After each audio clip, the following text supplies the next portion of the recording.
నమస్తే, నేను doctor Bhavya, senior consultant in Sneha homeopathy.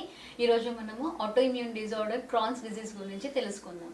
Patients మనం చాలా వెయిట్ లాస్ అవుతున్నాము, ఎంత తిన్నా మనకు బాడీకి ఇంకట్లేదు, రెగ్యులర్ మోషన్స్కి వెళ్తున్నామని వస్తారు. మనం టెస్ట్ చేసినప్పుడు మనకు ఇది ఎట్లా అనేది తెలిసిపోతుంది. బేసికలీ పేషెంట్స్ సిమ్టమ్ని బట్టి మనము వెయిట్ బట్టి తొందరగా ఐడెంటిఫై అనేది చేయొచ్చు. ఇక్కడ మనకు క్రాన్స్ డిసీజెస్లో కాజెస్ వచ్చేసి ఒకటి ఆటోఇమ్యూన్ డిజార్డర్, అంటే మన ఓన్ శరీరంలో ఉన్న తత్వాది ఏముంటాయి సెల్స్ మన స్మాల్ ఇంటెస్టైన్ పైన దాడి చేసి తినే ఆహారం ఏమైతే ఉంటుంది దాన్ని కరెక్ట్గా అసిమిలేషన్ అబ్జర్వ్ చేయకపోవడమే దీంట్లో మెయిన్ కాజ్ ఉంటుంది. దీంట్లో పేషెంట్స్ బేసికలీ ఎంత తిన్నా వెయిట్ గెయిన్ అనేది ఉండదు, వెయిట్ లాస్ ఉంటుంది.